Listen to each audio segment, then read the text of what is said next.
La evolución y el significado espiritual del matrimonio. El matrimonio de la nueva era.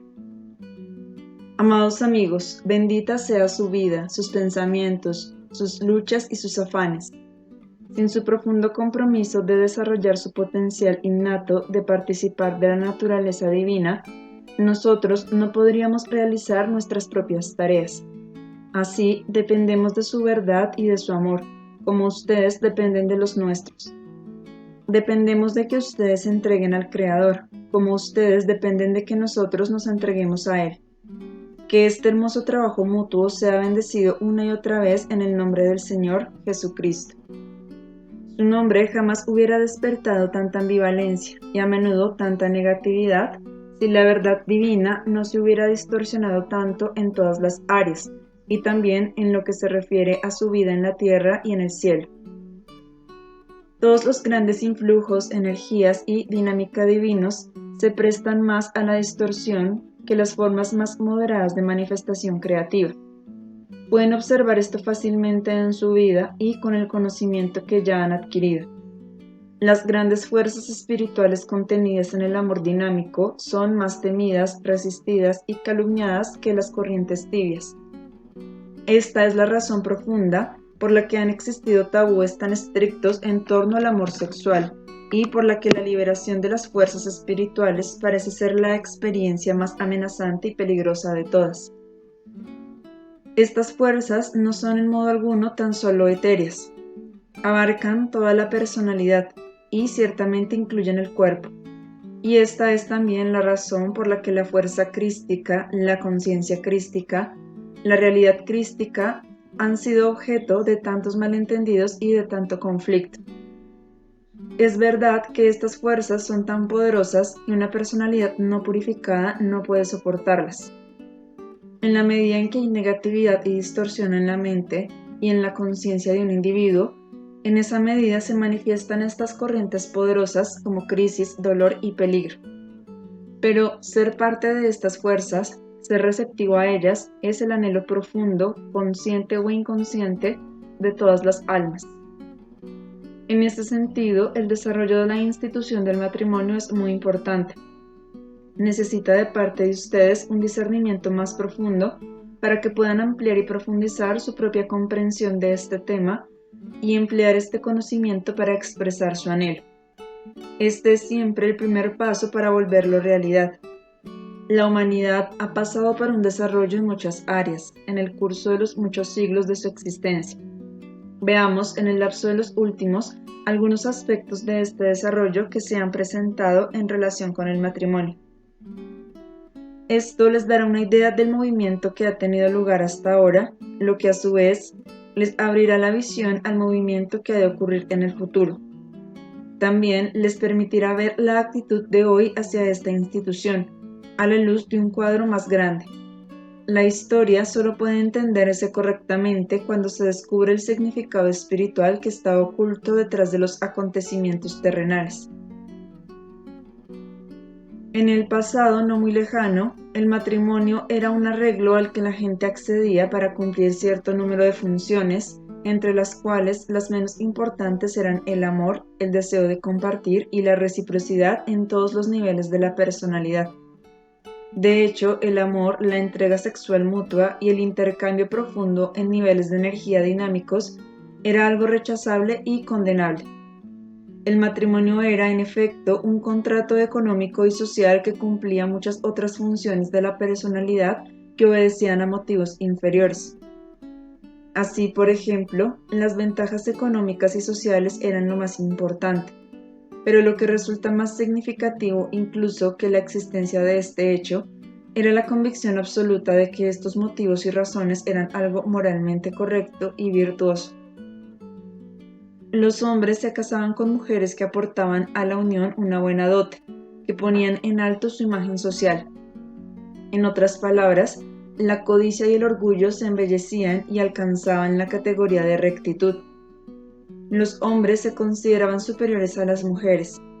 Casarse con una mujer no significaba otra cosa que adquirir una esclava obediente que se encargaba de que el hombre disfrutara de todas las comodidades y facilidades, pero que no pedía nada para ella en ningún sentido. A cambio de estos servicios, que incluían ser el receptáculo de la lujuria casi siempre muy impersonal del varón, la mujer recibía seguridad material. No tenía más responsabilidad en la vida que ser un objeto adecuado para su amo.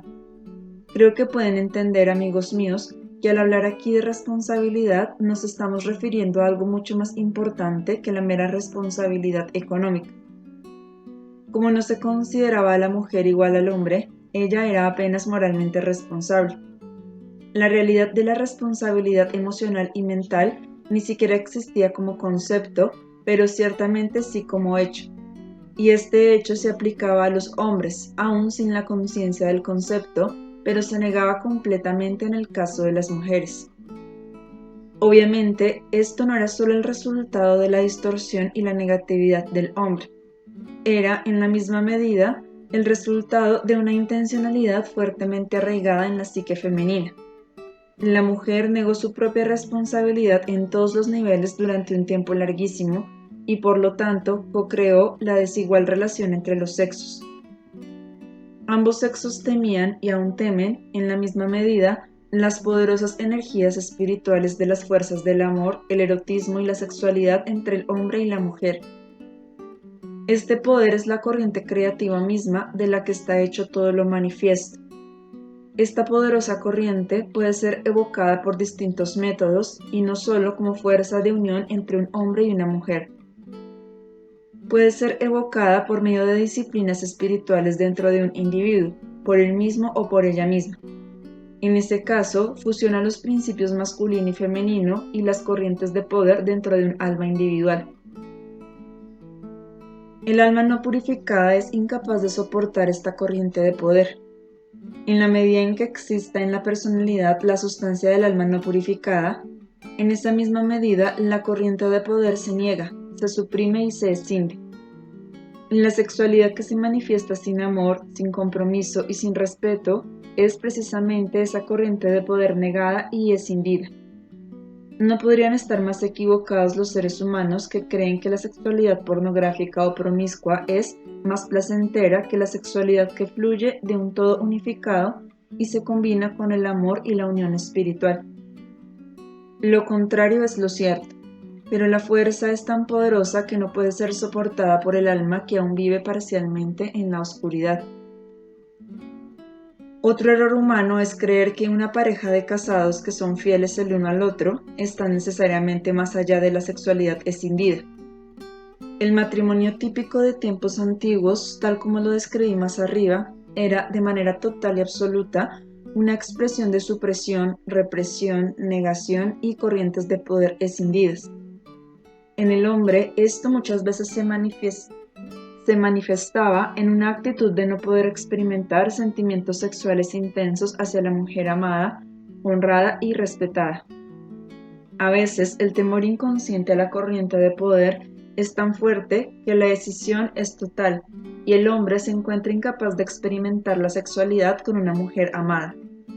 En muchos casos, sin embargo, la decisión puede existir con una y la misma mujer. Un hombre puede honrar y amar relativamente a una mujer con la que se ha casado, a pesar de considerarla inferior, pero olvidarse de su realidad durante el acto de unión sexual. Solo puede llevar a cabo este acto cuando, en su óptica, la mujer se convierte en un objeto bajo. Así pues, la sexualidad pornográfica puede manifestarse dentro del marco del matrimonio respetable que es plenamente aceptado por la sociedad. Para la mujer, la negación de la corriente de poder unificada, demasiado fuerte para que la soporte el alma no purificada, se manifestó muchas veces en la negación total de la realidad sexual de su cuerpo, y siempre que se manifestó, pese a todos los intentos por negarla, se le experimentó con culpabilidad y vergüenza. La culpabilidad y la represión sexuales que existen hoy en su mundo son apenas menos pronunciadas que en épocas anteriores. Estas represiones y negaciones, estas culpas y falsas vergüenzas, no eran tan solo el resultado de las costumbres sociales y de la intolerancia. La razón detrás de estas actitudes es la incapacidad de soportar la fuerza de la corriente de poder plenamente unificada, cuya intensidad necesita que los seres humanos estén, por lo menos, relativamente libres de la negatividad, del miedo, de la duda y de la destructividad. La persona intensamente sexual, que experimenta la sexualidad sin amor, sin una fusión profundamente personal con otro individuo específicamente escogido, que elige compañeros o compañeras efímeros sin poner en ello el corazón y la mente, en otras palabras, la persona promiscua, es esencialmente igual al moralista que le es fiel a una esposa con la que copula subrepticiamente como obligación marital. Ambos tienen miedo de la corriente amor-sexo que se unifica a través del poder de Eros, a través del poder de la reciprocidad en el desarrollo del alma y en el compromiso mutuo y a través de la purificación personal. La relación hombre-mujer en el pasado y la actitud hacia la institución del matrimonio son resultado directo de este temor. Para la persona común y corriente no existían ni el concepto ni la práctica de la autopurificación. Lo poco que se conocía de ella residía solo en las iglesias, pero allí, de nuevo, la fuerza total fue disminuida por el edicto del celibato. Es cierto que algunos individuos especialmente dotados y adelantados evocaron este poder espiritual por medio de sus propios y aislados esfuerzos. El éxtasis místico no es otra cosa más que la liberación de una corriente de poder espiritual en la que Dios se experimenta como una realidad viva y física. Idealmente, esto también puede ocurrir a través de la fusión de un hombre y una mujer que estén suficientemente libres de temor y que sigan juntos un camino de purificación. Su unión liberará esta corriente de poder interna en la que experimentarán a Dios en sí mismos y en el otro. Antes de seguir adelante, remontémonos a las etapas evolutivas de la historia de ustedes. El cuadro que pinté del matrimonio no es muy atractivo. El matrimonio, tal como existió durante el largo tiempo, era verdaderamente un estado más pecaminoso que todos los pecados que los moralistas que concibieron estas normas condenaban. La calificación de pecado por parte de estos moralistas estaba dirigida contra la sexualidad ilícita, promiscua o pornográfica que podía detectarse exteriormente. Es cierto que todas estas conductas indicaban una negación de la unificación del amor y la sexualidad otorgada por Dios, de la corriente de poder más grande de todas, que es en sí misma una expresión de la presencia divina. Así que, en cierto sentido, este temor y esta negación son síntomas del alma no purificada, del espíritu caído, si así lo prefiere. Pero como este estado no purificado del alma es una verdad de la evolución, y como todos ustedes también desempeñan una tarea en el movimiento de regreso al estado de divinidad, es fútil lanzar una acusación contra esta verdad, sobre todo en vista de que aquellos que lo hacen son parte de esta verdad. Ellos también son espíritus caídos, almas no purificadas, parte de este movimiento de evolución. Así, la actitud correcta hacia el temor de la corriente plena de poder es una actitud de aceptación de esta verdad de la vida, de preparación suave para que la personalidad pueda aclimatarse gradualmente a esta fuerza tan potente. El éxtasis puede llegar a ser y llegará a ser una experiencia grata a medida que el alma crezca en estatura. Esto sucede por medio del proceso de desarrollo, a lo largo de muchas encarnaciones. El verdadero carácter pecaminoso de la actitud hacia el matrimonio que acabo de describir y que prevaleció no hace mucho tiempo, residía en la culpa secundaria implícita aquí. En vez de reconocer el temor de amar a un igual, el hombre tuvo que degradar a la mujer. En vez de reconocer el temor de amar a un igual y experimentar el placer de la sexualidad, la mujer tuvo que enajenarse del hombre haciéndolo su enemigo. En vez de que el hombre reconociera que temía una relación de igualdad, tuvo que hacer de la mujer un objeto. En vez de reconocer el temor a la autorresponsabilidad en todos los niveles, la mujer hizo de sí misma un objeto y luego culpó exclusivamente al hombre de esta creación mutua. Ambos sexos negaron el temor, que podría llamarse, en un sentido mucho más profundo, la culpa primaria, una culpa que la humanidad entera comparte. Pero la negación del temor solo podía ocurrir por medio de culpas secundarias. Algunas de estas culpas secundarias estaban dando energía a los impulsos del ser inferior. Así que la codicia material fue el resultado. El dinero, el poder y las ventajas sociales se convirtieron en motivos para escoger pareja. Se nutrieron las imágenes públicas, los valores de la apariencia, las imágenes idealizadas.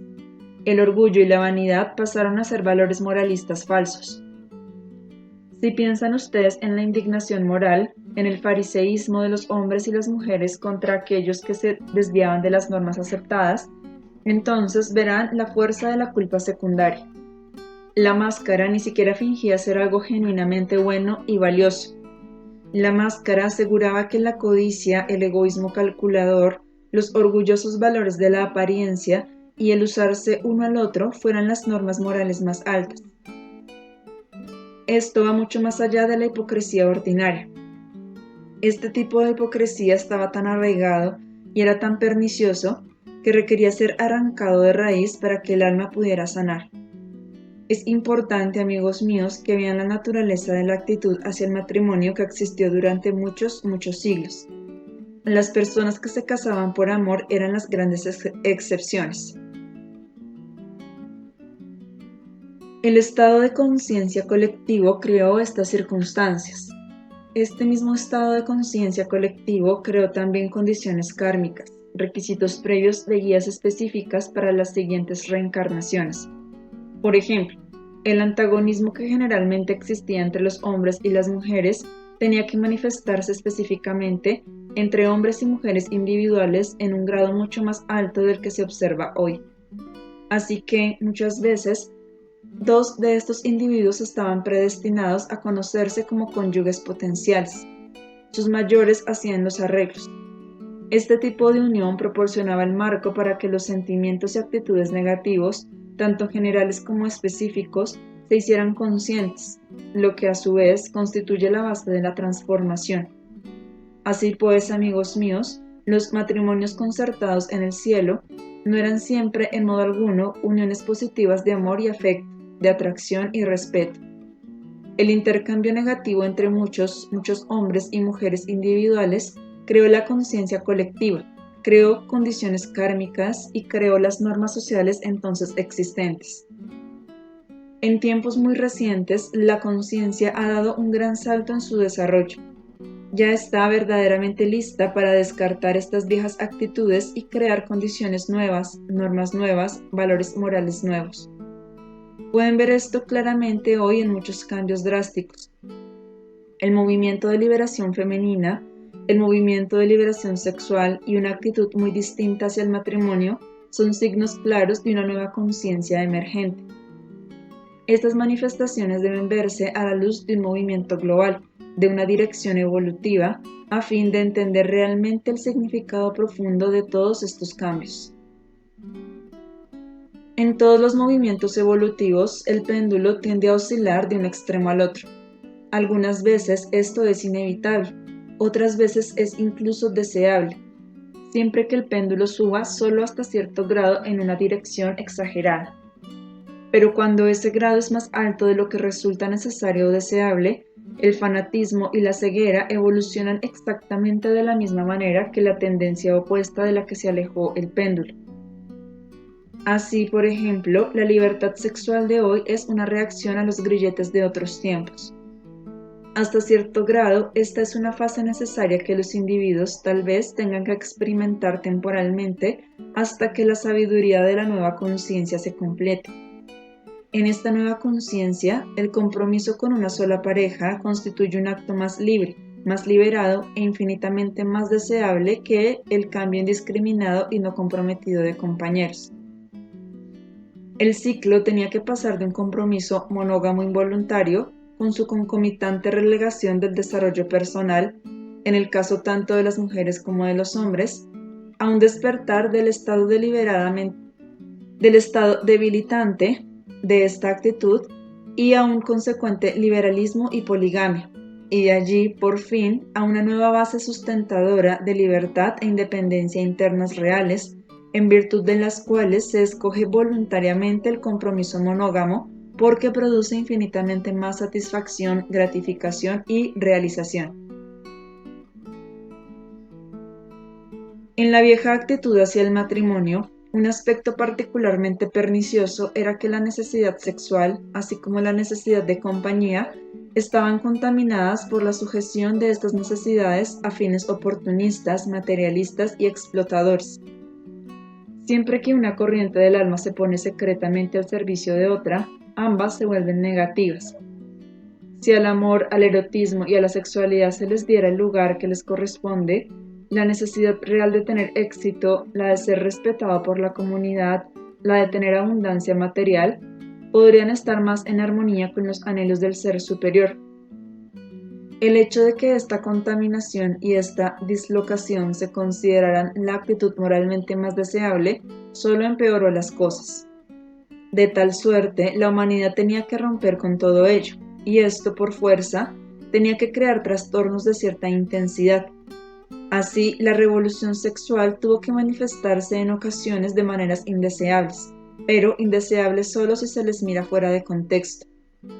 Individualmente, empero, la verdadera lección debe aprenderse. Esta lección es exactamente lo que estoy diciendo aquí. Las viejas costumbres necesitan desesperadamente un cambio profundo. Tienen que surgir una nueva expresión sexual y una aceptación gozosa del impulso sexual.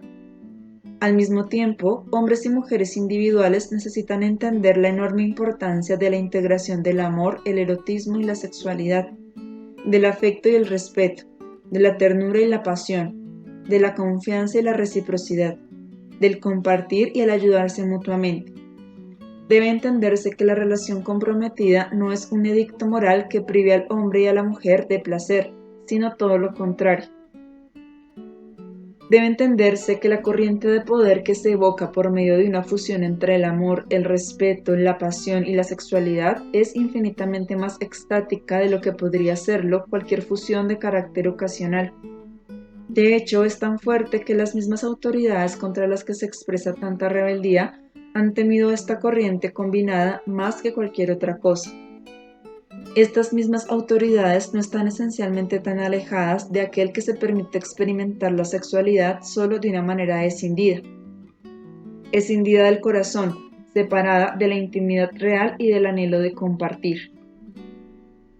Conocer el estado al que pueden ustedes acceder, no, mejor dicho, al que deben acceder con el tiempo, pues este es su destino natural, es importante. Este estado es el plano sin el cual no pueden gobernar su barco.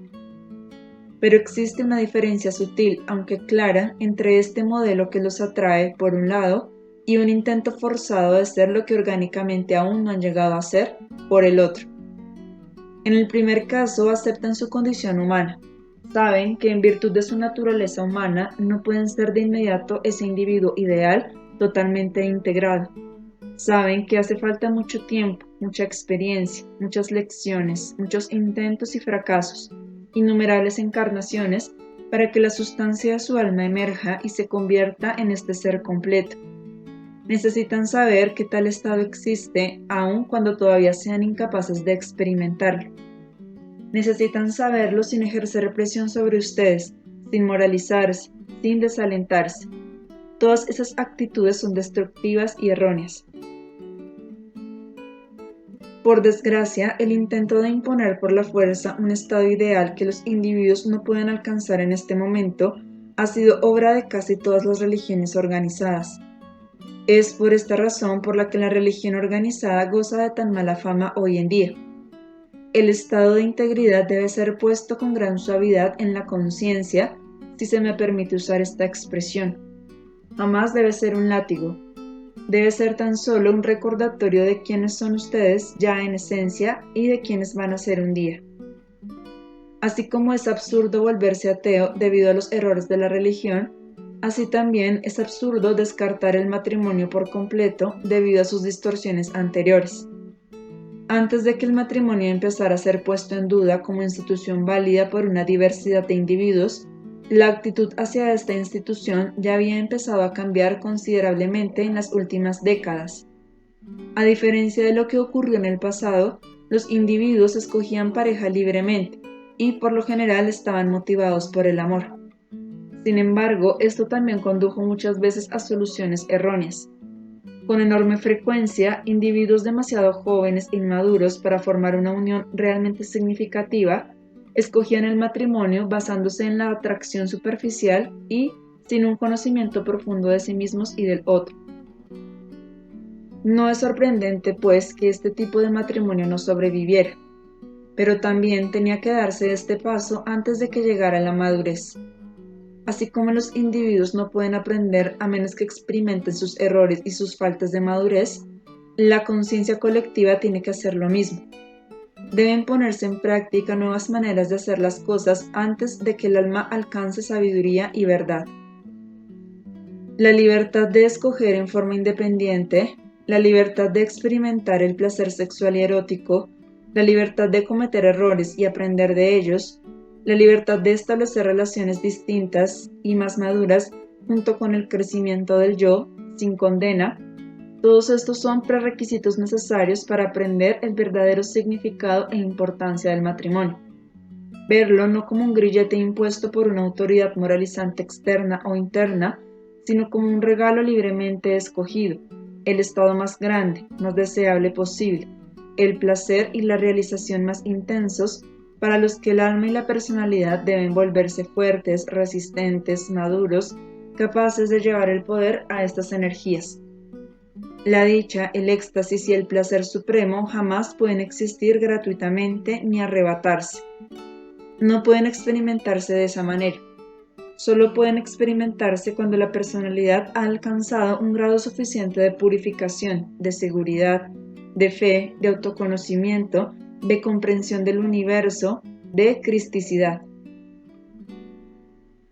La liberación sexual tiene que atravesar algunas etapas que pueden parecer exageradas o que incluso son exageradas antes de que una mayor liberación sexual, la unificación del amor, el erotismo y la sexualidad puedan crear el matrimonio de la nueva era.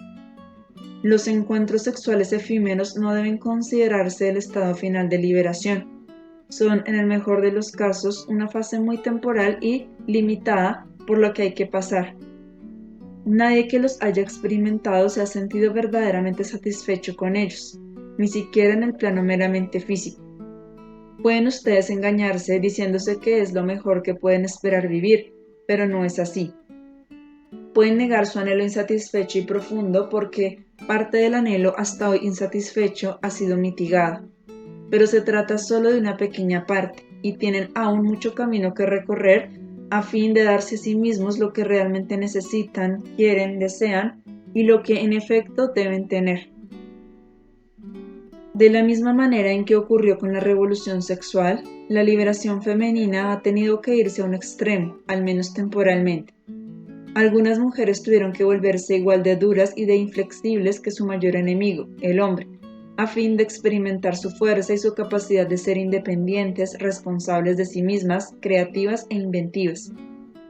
Mientras que esta sea una manifestación temporal, una fase pasajera, un intervalo del que surgirán mayores cambios, todo está bien. Pero cuando esto se considera el ideal final, se vuelve tan dañino como la mujer niña reprimida y dependiente que ya no quieren ni necesitan ustedes ser. La mujer de la nueva era combina la independencia, la autorresponsabilidad y la adultez plena con la suavidad y la flexibilidad que antes se asociaban exclusivamente con el parásito dependiente. El hombre de la nueva era combina los sentimientos de su corazón, su suavidad, su ternura y su dulzura con su fuerza y sus capacidades, no de una manera similar, sino complementaria. Los dos pueden crear el matrimonio de la nueva era. El matrimonio de la nueva era no se crea en etapas de juventud. Si los participantes son jóvenes, será porque han alcanzado una madurez considerable como resultado de un trabajo genuino e intenso como el que se hace en este camino, Pathwork. El matrimonio de la nueva era es un núcleo de fuerza que fortalece a uno y a otro en el viaje común y que también fortalece a otros en una tarea comúnmente emprendida en favor de la causa más grande. El matrimonio de la nueva era es totalmente abierto y transparente. En él no hay secretos de ningún tipo y ambos participantes comparten en forma total el proceso que recorren sus almas en este camino, Pathwork. Esta apertura y esta transparencia necesitan ser aprendidas. Es un camino dentro del camino, por decirlo así. Necesitan ustedes hablar abiertamente de su dificultad para lograr esta apertura, en vez de negarla u ocultarla. Si no lo hacen así, no podrán aliviar su insatisfacción, por mucho que traten de culpar a su compañero o a las circunstancias externas. Parte de esta apertura consiste en la revelación de la poderosa corriente espiritual, las fuerzas liberadas por la unificación de la sexualidad y el corazón. Cuando el temor se comparte, aunque ninguno de los dos sea capaz todavía de desterrarlo, las obstrucciones empiezan a eliminarse con relativa rapidez. E incluso de este compartir surge algún tipo de realización vibrante. En el matrimonio de la nueva era, el requisito previo para sentirse realizados y mantener la relación viva es seguir un camino de profundo desarrollo personal y de limpieza de todas áreas ocultas del ser. Cuando la intensidad de sentimiento se desvanece, también esto necesitan enfrentarlo juntos y explorar. Puede deberse a cualquiera de muchas razones, ninguna de ellas necesariamente mala o vergonzosa. Cuando todos los niveles de la personalidad se reúnen, se abren al otro y finalmente se funden, la intensidad del encuentro sexual rebasará todo lo que actualmente pueden imaginarse. Esto es algo que anhelan profundamente, pues esta realización es su derecho natural y su destino. Solo puede darse en una unión como la que describo aquí, en el matrimonio de la nueva era. Este tipo de fusión no es algo fácilmente alcanzable, es el resultado de una paciencia infinita, del crecimiento, del cambio, de la transformación, pero debe vivir dentro de ustedes como una posibilidad que podrán hacer real algún día. La fusión en todos los niveles de la personalidad significa la fusión de todas las energías corporales. Esta es una situación que se presenta muy raras veces. Llegará el día en que sepan cuándo existe la fusión solo en el nivel físico y cuándo ocurre en los niveles emocional, mental y espiritual. Todos estos cuerpos energéticos existen como una realidad y pueden fundirse o no fundirse de acuerdo con las condiciones existentes. Cuando la fusión tiene lugar en todos estos niveles, no solo se vuelven uno con su compañero, sino con Dios. Experimentan a Dios en el compañero y en ustedes mismos. La corriente de poder es demasiado fuerte para soportarla a menos que las personalidades involucradas hayan alcanzado un alto grado de desarrollo interior y purificación. Cuando reconozcan que la fusión sexual es insuficiente y poco interesante a menos que incluya todas las energías del cuerpo en el proceso de la unión, la manera en que concebirán un encuentro sexual será muy distinta de como es hoy. Jamás será impensada o caprichosa. Se le considerará un ritual sagrado. Estos rituales serán creados por cada pareja en lo individual y podrán cambiar en distintas etapas. Nunca se convertirán en rutinas rígidas. El encuentro sexual es la fusión verdadera de los principios masculino y femenino como fuerzas universales. Cada fusión sexual será un acto de creación que dará lugar a nuevas formas espirituales, a nuevas alturas de desarrollo en ambos seres.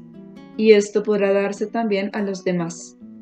La fusión y la complementación de estos dos aspectos divinos, las fuerzas femenina y masculina, harán posible no solo la realización total, el éxtasis y la dicha, sino nuevos valores perdurables y una verdadera experiencia de la realidad divina, del Cristo que hay en ambos miembros de la pareja. Queridos amigos, esta conferencia no debe desalentarlos en modo alguno. No importa lo lejos que parezcan hallarse de la posibilidad y el destino que les esbozo aquí. Ya se están moviendo en esa dirección por el solo hecho de poder entender esta conferencia, de ser capaces de querer usarla de la manera más positiva, no importa dónde estén. Saber esta verdad los hará libres, como los hacen libres todas las verdades, aunque no puedan vivirla de una manera completa en esta vida. Regocíjense de que existe, de que los aguarde. Conozcan esta verdad como parte del enriquecimiento que les ha sido dado alcanzar. Existe una tremenda tensión entre las corrientes energéticas masculina y femenina. Esta tensión puede manifestarse de una manera positiva o de una manera negativa. Si se manifiesta negativamente, la sexualidad se engancha con la negación. Homosexualidad, represión, asexualidad, impotencia, frigidez o con la expresión negativa, sadismo, masoquismo, fetichismos. Hasta cierto punto puede ser necesario dar algún grado de expresión a la sexualidad negativamente conectada, pues si se le niega por completo, la personalidad total se bloquea y la tensión conduce a una acumulación tan poderosa que surge en consecuencia la violencia no sexual. Estas expresiones, sobre todo si tienen lugar en la fantasía o en situaciones en las que hay consentimiento mutuo, donde nadie es dañado ni forzado, pueden ser un paso que conduzca a una sexualidad más cohesiva y conectada, especialmente si las mencionadas expresiones no son glorificadas, sino que se entienden en su verdadera dimensión. Cuando la tensión se manifiesta positivamente, se trata en verdad de un punto nuclear psíquico. El matrimonio de la nueva era es un punto nuclear psíquico. La energía liberada, la creatividad liberada, la reciprocidad del éxtasis, estos elementos son experiencias profundamente espirituales en, a través de y con Dios. La sexualidad divina debe reconocerse en la nueva era. No se le encontrará ni en los viejos tabúes y negaciones el juicio moralizante de esta fuerza creativa, ni se le hallará en las desviaciones que ocurren por necesidad como resultado de un desarrollo incompleto. La fuerza explosiva del mecanismo de tensión y liberación masculino-femenino permea la personalidad entera y trasciende lo finito. Realmente espiritualiza el cuerpo y materializa el espíritu, que es la tarea de la evolución. Con esto los bendigo, amados míos. El Cristo que vive en lo más profundo de su alma se funde con la conciencia y las energías crísticas que los rodean y los llenan con su amor, su fuerza y sus bendiciones.